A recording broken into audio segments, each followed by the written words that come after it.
ഞാൻ നോക്കിയെടുത്തോളം ഇന്ന് പിണറായി വിജയന്റെ ഒരു വിലാപനം കാണുന്ന കേട്ടു.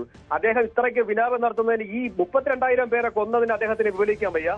അമേരിക്കയെ കുറിച്ച് മോശമായി പറയുന്നു. ഇനി അടുത്ത അസുഖം വരുമ്പോൾ നേരെ കെട്ടിയെടുത്തോണ്ട് ഇങ്ങോട്ടാണല്ലോ വരുന്നത്. അതെന്തിനാ ഇങ്ങോട്ട് വരുന്നത്? നിങ്ങൾക്ക് ഈ പറഞ്ഞ ഇറാനിലോ ചൈനയിലോ ഒക്കെ പൊക്കൂടെ? കഴിഞ്ഞ 8 മാസമായിട്ട് ഇന്ത്യയിൽ നിന്നുള്ള 8 പേരെ പിടിച്ച് ഇറാൻ തടങ്കിൽ വെച്ചിരിക്കുകയാണ്. അത് വെറും സാധാരണ കപ്പലിൽ ജോലി ചെയ്യുന്ന വെറും തൊഴിലാളികളാണ്. എന്തേ അവരെ വിട്ടുതരാത്തത്? അപ്പൊ ഇറാൻ ഒരു നമ്മുടെ നല്ല സുഹൃത്ത് രാജ്യമൊന്നുമല്ല. അതിനെക്കുറിച്ച് ആരും വിലപിക്കേണ്ട കാര്യമില്ല. ലോകത്ത് തീവ്രവാദം നിൽക്കണം, നശിക്കണം, എങ്കിലേ മറ്റുള്ളവർ നന്നായി ജീവിക്കൂ. ന്യൂക്ലിയർ വെപ്പൺ ഉണ്ടാക്കണം എന്നുള്ള ഉദ്ദേശം അതൊരു നല്ല ഉദ്ദേശമല്ല. അത് ഇസ്രായേൽ എന്ന രാജ്യത്തെ തകർക്കാനാണ്. എന്റെ വ്യക്തിപരമായ അഭിപ്രായത്തില് ഇസ്രായേലിന് ഇവര് ന്യൂക്ലിയർ വെപ്പൺ ഉണ്ടാക്കി നോക്കിയോളൂ. ഇവർ ആദ്യം ചെയ്യുന്നത് ഇസ്രായേലിനെ തകർക്കും. രണ്ടാമത് അവർ ആ ന്യൂക്ലിയർ സാധനം കൊണ്ടുവന്ന് പാകിസ്ഥാൻ നമ്മുടെ കാശ്മീരിൽ ഉള്ള തീവ്രവാദികളെ കൈ കൊടുത്ത് ഇന്ത്യക്ക് അടിച്ചിരിക്കും ഉറപ്പ്. 32,000 പേരെയാണ് ഇറാൻ ഈ ഖമനേനിയുടെ ടീം ഒരു 2 ആഴ്ചക്കകത്ത് കൊന്നൊടുക്കിയത്. അതിനെക്കുറിച്ചൊന്നും ആർക്കും നാട്ടിൽ കരയാനില്ല. ലോക സമാധാനത്തിനും ഈ ലോകത്തിന്റെ നിലനിൽപ്പിന് തന്നെ ടെററിസം ഒരു ഭീഷണിയാണെന്നേ. തീവ്രവാദം ലോകത്തിന് തന്നെ ഭീഷണിയാണ്. അത് ഏത് രാജ്യം നടപ്പിലാക്കിയാലും. നമസ്കാരം. ഇന്ന് ലോകവ്യാപകമായി ചർച്ച ചെയ്യുന്ന ഒരേ ഒരു വിഷയം ഇസ്രയേലും അമേരിക്കയും ഇറാനും തമ്മിലുള്ള യുദ്ധം തന്നെയാണ്. തീവ്രവാദത്തെ ഏതൊക്കെ രാഷ്ട്രങ്ങൾ പ്രോത്സാഹിപ്പിക്കുന്നുണ്ടോ ആ രാജ്യങ്ങൾ ലോകത്തെമ്പാടുമുള്ള മറ്റുള്ള രാജ്യങ്ങൾക്കെല്ലാം ഭീഷണി തന്നെയാണ്. ഇതാണ് ഈ യുദ്ധത്തിലും നിഴലിച്ചു കാണുന്നത്.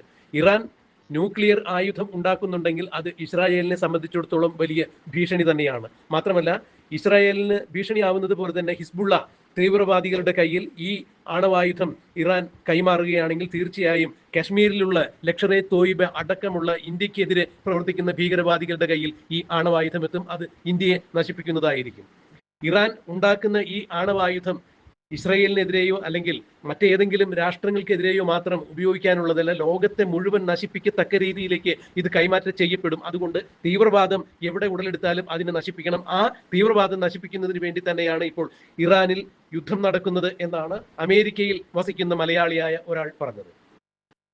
ഇവിടെ കേരളത്തിന്റെ ഭരണകൂടം യുദ്ധമുണ്ടാകുമ്പോൾ ഇറാനിലോ അല്ലെങ്കിൽ സൗദി അറേബ്യയിലോ ദുബായിലോ യുദ്ധമുണ്ടാകുമ്പോൾ ന്യൂനപക്ഷ സമുദായങ്ങൾ കൊല്ലപ്പെടുന്നു എന്ന് പറഞ്ഞുകൊണ്ട് ഘോരഘോരം കരയുന്നതായി കാണാം.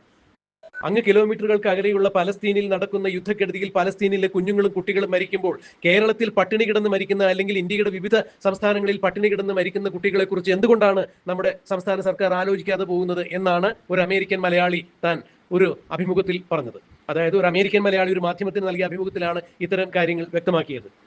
ഇന്നലെയും കേരളത്തിന്റെ ബഹുമാന്യനായ മുഖ്യമന്ത്രി പിണറായി വിജയൻ കോഴിക്കോട് മർക്കസിന്റെ ചടങ്ങിൽ സംബന്ധിച്ചുകൊണ്ട് യുദ്ധത്തിനെതിരെ സംസാരിക്കുന്നുണ്ടായിരുന്നു.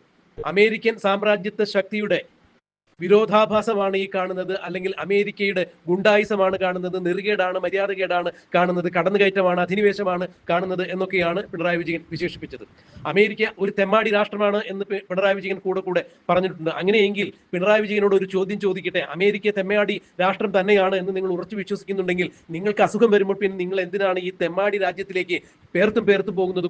കൂടെ നിങ്ങൾ എന്തിനാണ് ഈ തെമ്മാടി രാജ്യത്തിന്റെ സേവനം തേടി പോകുന്നത്? മറ്റേതെങ്കിലും രാജ്യത്തിലേക്ക് പൊക്കൂടെ? നിങ്ങളുടെ ചങ്കിലെ ചോര കൊടുത്ത് നിങ്ങൾ മെനഞ്ഞെടുത്ത് സാമ്രാജ്യത്വ സ്വപ്നങ്ങളെ നശിപ്പിക്കുന്ന യഥാർത്ഥ സമത്വത്തിന്റെ രാജ്യമാണ് ചൈന എന്ന് പറയുമ്പോൾ എന്തുകൊണ്ട് ആ ചൈനയിലേക്ക് നിങ്ങൾ പോകുന്നില്ല? ഇല്ലെങ്കിൽ പഴയ സോവിയറ്റ് യൂണിയൻ എന്ന് പറയുന്ന റഷ്യയിലേക്ക് നിങ്ങൾ പോകുന്നില്ല? പിന്നെ എന്തിനാണ് നിങ്ങൾ ഈ സാമ്രാജ്യത്വവാദികളായ തെമ്മാടി രാജ്യമായ അമേരിക്കയിലേക്ക് കൂടും കുടുക്കയും എടുത്തുകൊണ്ട് കെട്ടിക്കൊണ്ട് നിങ്ങൾ ചികിത്സയ്ക്ക് വേണ്ടി അമേരിക്കയിലേക്ക് എന്തിന് ചെല്ലണം, എന്തിന് പോകണം എന്നാണ് അമേരിക്കയിലുള്ള ഒരു മലയാളി ഇപ്പോൾ മുഖ്യമന്ത്രി പിണറായി വിജയനോട് ചോദിച്ചത്.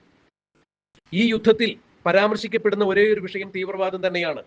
തീവ്രവാദികളെ ഏത് രാജ്യത്തായാലും ഉന്മൂലനം ചെയ്യണം. തീവ്രവാദം ലോകത്തിനാകമാനം ബുദ്ധിമുട്ടുണ്ടാക്കും, ലോകത്തെ നശിപ്പിക്കുന്നത് തന്നെയാണ്. തീവ്രവാദ ചിന്തകളുള്ള ആളുകളുടെ കയ്യിൽ ന്യൂക്ലിയർ വെപ്പൺ കൂടി ഉണ്ടെങ്കിൽ അത് ലോകത്തിന് ആകമാനം അസമാധാനമായിരിക്കും സൃഷ്ടിക്കുക. ഇത് തന്നെയാണ് ഇപ്പോൾ ഇവിടെ നടമാടുന്നത്. ഇറാൻ യുദ്ധത്തിൽ ഇത് തന്നെയാണ് ഇസ്രായേൽ മുന്നോട്ട് വയ്ക്കുന്ന കാര്യം. ഇറാന്റെ ആണവ ആയുധ നിർമ്മാണത്തെ ചൊല്ലി തന്നെയാണ് തർക്കം. ആണവ നിരായുധീകരണം തന്നെയാണ് അമേരിക്ക ലക്ഷ്യം വയ്ക്കുന്നത്. എന്തായാലും ഇറാൻ പോലുള്ള ഒരു രാജ്യത്ത് അമേരിക്കയോടോ ഇസ്രായേലിനോടോ അവർ ഏറ്റുമുട്ടുകയാണെങ്കിൽ തീർച്ചയായും ഇറാന്റെ പതനം തന്നെയായിരിക്കും യുദ്ധത്തിന് അവസാനം സംഭവിക്കുക എന്ന് തന്നെയാണ് ഈ അമേരിക്കൻ മലയാളി തുറന്നടിച്ചത്. യുദ്ധം ഒരു കാരണവശാലും ന്യായീകരിക്കത്തക്കതല്ല. സാധുക്കളായ മനുഷ്യരെ കൊന്നൊടുക്കുന്നത് തന്നെയാണ്. യുദ്ധമല്ല, നമുക്ക് സമാധാനമാണ് ആവശ്യം. പക്ഷേ ഈ സമാധാനം നിലനിൽക്കണമെങ്കിൽ ലോകത്തിൽ ഏത് തരത്തിലുള്ള തീവ്രവാദവും നശിപ്പിക്കപ്പെടേണ്ടതുണ്ട്. ഇറാൻ തീവ്രവാദികളെ പ്രോത്സാഹിപ്പിക്കുന്നുണ്ടെങ്കിൽ ആണവായുധം നിർമ്മിക്കുന്നുണ്ടെങ്കിൽ ഈ ആണവായുധം തീവ്രവാദികളുടെ കയ്യിൽ എത്തും എന്നുണ്ടെങ്കിൽ തീർച്ചയായും അത്തരം തീവ്രവാദങ്ങളെ അടിച്ചമർത്തേണ്ടത് ലോകസമാധാനത്തിന് അനിവാര്യം തന്നെയാണ് എന്നാണ് അമേരിക്കൻ മലയാളി ഒരു മാധ്യമത്തിന് നൽകിയ അഭിമുഖത്തിൽ വ്യക്തമാക്കിയത്. പിണറായി വിജയന്റെ ഇരട്ടത്താപ്പിനെ കുറിച്ചും വോട്ട് കിട്ടുന്നതിന് വേണ്ടി ന്യൂനപക്ഷങ്ങളെ പ്രീണിപ്പിക്കുന്നതിന് വേണ്ടിയും അമേരിക്കയെ തെമ്മാടി രാഷ്ട്രം എന്ന് പറയുകയും ഒരു ചികിത്സയ്ക്ക് വേണ്ടി അല്ലെങ്കിൽ എന്തെങ്കിലും തനിക്ക് അസുഖമുണ്ടെങ്കിൽ കേരളം നമ്പർ 1 ആണ് ചികിത്സാ രംഗത്ത് എന്ന് അവകാശപ്പെടുന്ന മുഖ്യമന്ത്രി, നാഴികയ്ക്ക് 40 വട്ടം തള്ളിമറിക്കുന്ന മുഖ്യമന്ത്രി പിന്നെ എന്തിനാണ് തെമ്മാടി രാഷ്ട്രമായ അമേരിക്കയിലേക്ക് ചികിത്സ തേടി ചെല്ലുന്നത് എന്നുകൂടി ഈ മാധ്യമത്തിന് നൽകിയ അഭിമുഖത്തിൽ അമേരിക്കൻ മലയാളി ചോദിക്കുന്നുണ്ട്. American Malayali Iran Israel America യുദ്ധത്തെക്കുറിച്ചും പിണറായി വിജയൻ എന്ന കേരള ഭരണാധികാരിയുടെ ഇരട്ടത്താപ്പിനെ കുറിച്ചും ഒരു മാധ്യമത്തിന് നൽകിയ അഭിമുഖത്തിന്റെ പ്രസക്തമായ ഭാഗങ്ങൾ നമുക്കൊന്ന് കേൾക്കാം. ഞാൻ നോക്കിയെടുത്തോളം ഇന്ന് പിണറായി വിജയന്റെ ഒരു വിലാപനം കാണുന്ന കേട്ടു. അദ്ദേഹം ഇത്രയ്ക്ക് വിലാപം നടത്തുന്നതിന് ഈ 32,000 പേരെ കൊന്നതിന് അദ്ദേഹത്തിന് വിവരിക്കാൻ വയ്യ. അമേരിക്കയെ കുറിച്ച് മോശമായി പറയുന്നു. ഇനി അടുത്ത അസുഖം വരുമ്പോൾ നേരെ കെട്ടിയെടുത്തോണ്ട് ഇങ്ങോട്ടാണല്ലോ വരുന്നത്. അതെന്തിനാ ഇങ്ങോട്ട് വരുന്നത്? നിങ്ങൾക്ക് ഈ പറഞ്ഞ ഇറാനിലോ ചൈനയിലോ ഒക്കെ പൊക്കൂടെ? കഴിഞ്ഞ 8 മാസമായിട്ട് ഇന്ത്യയിൽ നിന്നുള്ള 8 പേരെ പിടിച്ച് ഇറാൻ തടങ്കിൽ വെച്ചിരിക്കുകയാണ്. അത് വെറും സാധാരണ കപ്പലിൽ ജോലി ചെയ്യുന്ന വെറും തൊഴിലാളികളാണ്. എന്തേ അവരെ വിട്ടുതരാത്തത്? അപ്പൊ ഇറാൻ ഒരു നമ്മുടെ നല്ല സുഹൃത്ത് രാജ്യമൊന്നുമല്ല. അതിനെക്കുറിച്ച് ആരും വിലപിക്കേണ്ട കാര്യമില്ല. ലോകത്ത് തീവ്രവാദം നിൽക്കണം, നശിക്കണം, എങ്കിലേ മറ്റുള്ളവർ നന്നായി ജീവിക്കൂ. ന്യൂക്ലിയർ വെപ്പൺ ഉണ്ടാക്കണം എന്നുള്ള ഉദ്ദേശം അതൊരു നല്ല ഉദ്ദേശമല്ല. അത് ഇസ്രായേൽ എന്ന രാജ്യത്തെ തകർക്കാനാണ്. എന്റെ വ്യക്തിപരമായ അഭിപ്രായത്തിൽ ഇസ്രായേലിന് ഇവര് ന്യൂക്ലിയർ വെപ്പൺ ഉണ്ടാക്കി നോക്കിയോളൂ. ഇവർ ആദ്യം ചെയ്യുന്നത് ഇസ്രായേലിനെ തകർക്കും. രണ്ടാമത് അവർ ആ ന്യൂക്ലിയർ സാധനം കൊണ്ടുവന്ന് പാകിസ്ഥാൻ നമ്മുടെ കാശ്മീരിൽ ഉള്ള തീവ്രവാദികളെ കൈ കൊടുത്ത് ഇന്ത്യക്ക് അടിച്ചിരിക്കും ഉറപ്പ്. 32,000 പേരെയാണ് ഈ ഖമനേനിയുടെ ടീം ഒരു 2 ആഴ്ചക്കകത്ത് കൊന്നൊടുക്കിയത്. അതിനെക്കുറിച്ചൊന്നും ആർക്കും നാട്ടിൽ കരയാനില്ല. ലോക സമാധാനത്തിനും ഈ ലോകത്തിന്റെ നിലനിൽപ്പിന് തന്നെ ടെററിസം ഒരു ഭീഷണിയാണെന്നേ. തീവ്രവാദം ലോകത്തിന് തന്നെ ഭീഷണിയാണ്. അത് ഏത് രാജ്യം നടപ്പിലാക്കിയാലും.